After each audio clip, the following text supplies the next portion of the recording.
Hello friends, स्वागत है आप सभी का स्पर्श के इस यूट्यूब चैनल में। करंट अफेयर्स के इस वीडियो सीरीज में आज हम छत्तीसगढ़ के परीक्षोपयोगी महत्वपूर्ण तथ्यों पर चर्चा करेंगे। इस वीडियो सीरीज में हम वीकली और मंथली करंट अफेयर्स पर चर्चा करते हैं और प्रश्नों के माध्यम से इनकी व्याख्या भी करते हैं। तो आइए आज का वीडियो शुरू करते हैं। आज का हमारा पहला प्रश्न है, छत्तीसगढ़ में किस उत्पाद को कृषि का दर्जा दिया गया है? और हमारे विकल्प हैं कुसुम, लाख, साल बीज या महुआ। इस प्रश्न का सही जवाब है दोस्तों लाख। दोस्तों, जैसा कि आप यहाँ पे देख पा रहे हैं, छत्तीसगढ़ राज्य में लाख उत्पादन को कृषि का दर्जा दे दिया गया है। इसके कारण लाख उत्पादक किसान समूहों को भी कृषि फसलों के अनुरूप अल्पकालीन कृषि ऋण व ऋण पर अनुदान दिया जाएगा, जिसके कारण ये आर्थिक रूप से फसल लेने के लिए सक्षम हो सकेंगे। और राज्य सरकार का अनुमान है कि इस फैसले से लगभग 50,000 लाख उत्पादक लाभान्वित होंगे। हमारा दूसरा प्रश्न है, छत्तीसगढ़ का पहला फीकल स्लज प्लांट कहां पर बनाया जा रहा है? और हमारे विकल्प हैं रायपुर, नवा रायपुर, पाटन या महासमुंद। इस प्रश्न का सही जवाब है दोस्तों पाटन।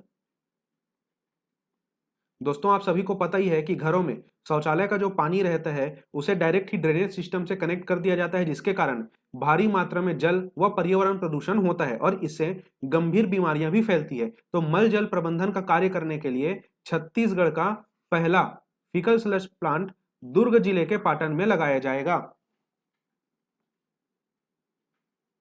दोस्तों, आगे पढ़ने से पहले आप सभी को बता दूं, आप गूगल प्ले स्टोर से हमारे ऐप स्पर्श पीसी से स्टडी मटेरियल सेक्शन में जाकर विषयवार हैंड रिटन नोट्स एक्सेस कर सकते हैं। तो जिन मित्रों ने अभी तक हमारा एप्लीकेशन डाउनलोड नहीं किया है वे गूगल प्ले स्टोर से जाकर हमारा ऐप स्पर्श पीसी अवश्य ही डाउनलोड कीजिए।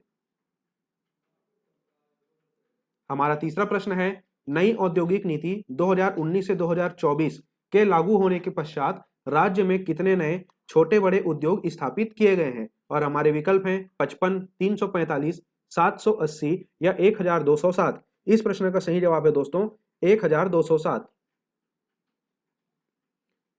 तो जैसा कि ये छत्तीसगढ़ की पांचवी औद्योगिक नीति है जो वर्ष 2019 से 2024 तक प्रभावी रहेगा। और ऐसा दावा किया जा रहा है कि इस नई औद्योगिक नीति के लागू होने के पश्चात छत्तीसगढ़ में 1207 नए उद्योग स्थापित हुए हैं, जिनमें 16,897 करोड़ रुपए का पूंजी निवेश किया गया है। और इस निवेश के कारण छत्तीसगढ़ में 22,000 से अधिक लोगों को सीधा रोजगार प्राप्त हुआ है। साथ ही मेगा औद्योगिक परियोजनाओं में कुल 104 एमओयू हुआ है। दोस्तों, एमओयू का अर्थ होता है मेमोरेंडम ऑफ अंडरस्टैंडिंग, और इसके माध्यम से कुल 65,000 लोगों को रोजगार मिला है। बढ़ते हैं अगले प्रश्न की ओर। हमारा चौथा प्रश्न है, विवादित पोलावरम परियोजना छत्तीसगढ़ और कौन से राज्य के मध्य में है? और हमारा विकल्प है ओडिशा, तेलंगाना, आंध्र प्रदेश और महाराष्ट्र। इस प्रश्न का सही जवाब है दोस्तों आंध्र प्रदेश।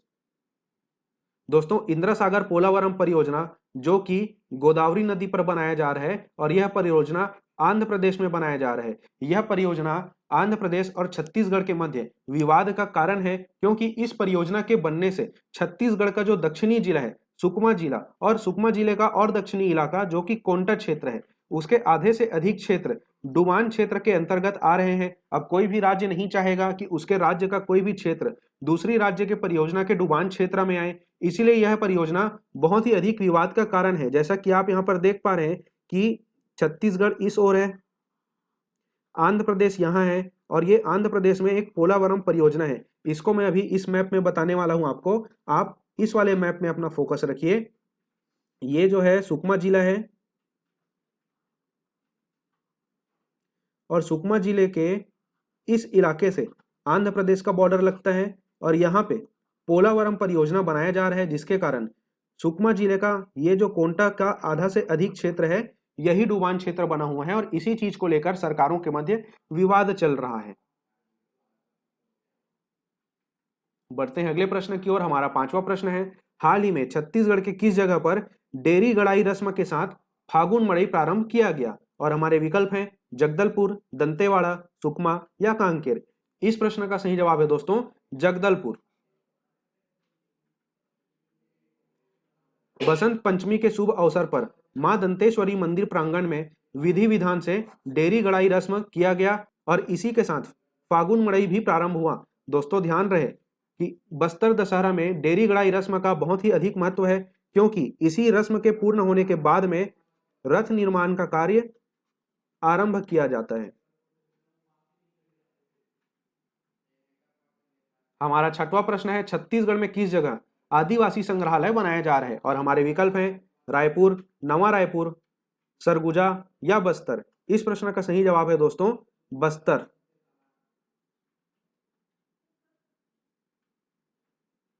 दोस्तों जगदलपुर के समीप आसना गांव में बस्तर की कला, संस्कृति व भाषा से लोगों को परिचित कराने, साथ ही आदिवासी संस्कृति से पर्यटकों को लुभाने के साथ ही यहाँ काम करने वाले जितने भी सरकारी अधिकारी हैं उन्हें बस्तर की स्थानीय भाषा जो कि हल्बी, गोंडी तथा यहाँ की अन्य स्थानीय बोलियों की ट्रेनिंग देने के लिए यह आदिवासी संग्रहालय बनाया जा रहा है। बढ़ते हैं अगले प्रश्न की ओर। हमारा सातवां प्रश्न है, हाल ही में चर्चा में रहा CG 1023 क्या है? और हमारे विकल्प हैं हेल्पलाइन नंबर, चावल का किस्म, गेहूं का किस्म या फूल का किस्म। इस प्रश्न का सही जवाब है दोस्तों CG 1023 क्या है? गेहूं का किस्म। CG 1023 इंदिरा गांधी कृषि विश्वविद्यालय रायपुर द्वारा विकसित गेहूं का एक किस्म है जिसमें 40 PDS की मात्रा में जिंक होता है और यह जिंक की मात्रा बच्चों में कुपोषण दूर करने में वरदान साबित होगा। हमारा आठवां प्रश्न है, छत्तीसगढ़ के रायपुर में किस प्रकार की मेट्रो ट्रेन चलाए जाने की अनुमति केंद्र सरकार द्वारा दी गई है? और हमारे विकल्प हैं सामान्य metro train, light metro train, nano metro train या सिंगल लाइट मेट्रो ट्रेन। इस प्रश्न का सही जवाब है दोस्तों लाइट मेट्रो ट्रेन। छत्तीसगढ़ की राजधानी रायपुर में उच्च तकनीकी वाली सार्वजनिक परिवहन लाइट मेट्रो ट्रेन चलाने की अनुमति केंद्र सरकार द्वारा प्राप्त हो गई है। हमारा 9वां प्रश्न है, हाल ही में किन्हें संयुक्त राष्ट्र संघ के लिए अंतरराष्ट्रीय वॉलेंटियर चुना गया है जो कि इस राज्य से हैं? और हमारे विकल्प हैं शुभ्रा शुक्ल, रीमा कुयाम, आशीष शुक्ला या किशोर सुब्रमण्यम। इस प्रश्न का सही जवाब है दोस्तों शुभ्रा शुक्ल। छत्तीसगढ़ की बेटी शुभ्रा शुक्ल को संयुक्त राष्ट्र एवं खेल व युवा कल्याण विभाग द्वारा भारत सरकार की ओर से संयुक्त राष्ट्र संघ के लिए अंतरराष्ट्रीय वॉलेंटियर चुना गया है। हमारा 10वां प्रश्न है, छत्तीसगढ़ के किस किसान को नवोन्मेषी कृषक पुरस्कार दिया गया है? और हमारे विकल्प हैं जितेंद्र कुमार, नोहर लाल चंद्राकर, रविंद्र साहू या कुमार निषाद। इस प्रश्न का सही जवाब है दोस्तों नोहर लाल चंद्राकर। खेती बाड़ी में बेहतरी के लिए नए नए प्रयोग करने वाले किसानों को भारतीय कृषि अनुसंधान संस्थान द्वारा नवोन्मेषी कृषक व अध्येता किसान पुरस्कार से प्रतिवर्ष सम्मानित किया जाता है और इस वर्ष 5 लोगों को अध्येता किसान पुरस्कार व 35 लोगों को नवोन्मेषी कृषक पुरस्कार से सम्मानित किया गया और इस नवोन्मेषी कृषक पुरस्कार से छत्तीसगढ़ के ही नोहर लाल चंद्राकर को सम्मानित किया गया है। आज का हमारा 11वां प्रश्न है, छत्तीसगढ़ी मसीही मेला का आयोजन हाल ही में कहां पर किया गया? और हमारे विकल्प हैं तालागांव, मदकू द्वीप, सिरपुर या मल्हार। इस प्रश्न का सही जवाब है दोस्तों मदकू द्वीप। दोस्तों तो मदकू द्वीप कहां पर स्थित है? मुंगेली जिला में शिवनाथ नदी के तट पर, जहां प्रत्येक वर्ष ईसाई धर्म के लोगों का मेला लगता है। इस प्रकार आपको यह ध्यान में रखना है कि मदकू द्वीप ईसाई धर्म से संबंधित प्रसिद्ध स्थल है। दोस्तों आपको मदकू द्वीप से संबंधित एक और महत्वपूर्ण जानकारी देना चाहूंगा कि मदकू द्वीप के जिले स्थिति को लेकर बहुत ही विवाद रहता है कि क्या ये बिलासपुर जिले में है या बेमेतरा जिले में है या मुंगेली जिले में है। तो आपको फिर से बता दूं कि मदकू द्वीप के लिए आप मुंगेली जिले को ही ध्यान में रखेंगे। इसमें विवाद का कारण यह है कि मदकू द्वीप जो है बेमेतरा, बिलासपुर और मुंगेली जिले के बॉर्डर में पड़ता है, लेकिन हम इसे क्या मान के चलेंगे? मुंगेली जिला। जैसा कि आप यहां पर देखिए ये है बेमेतरा जिला, ये है मुंगेली जिला और ये जिला है बिलासपुर। और मदकू द्वीप यहां कहीं पर स्थित है, इसलिए यह विवाद का कारण बनता है। लेकिन आपको क्या ध्यान में रखना है? मदकू द्वीप मुंगेली जिला में ही स्थित है।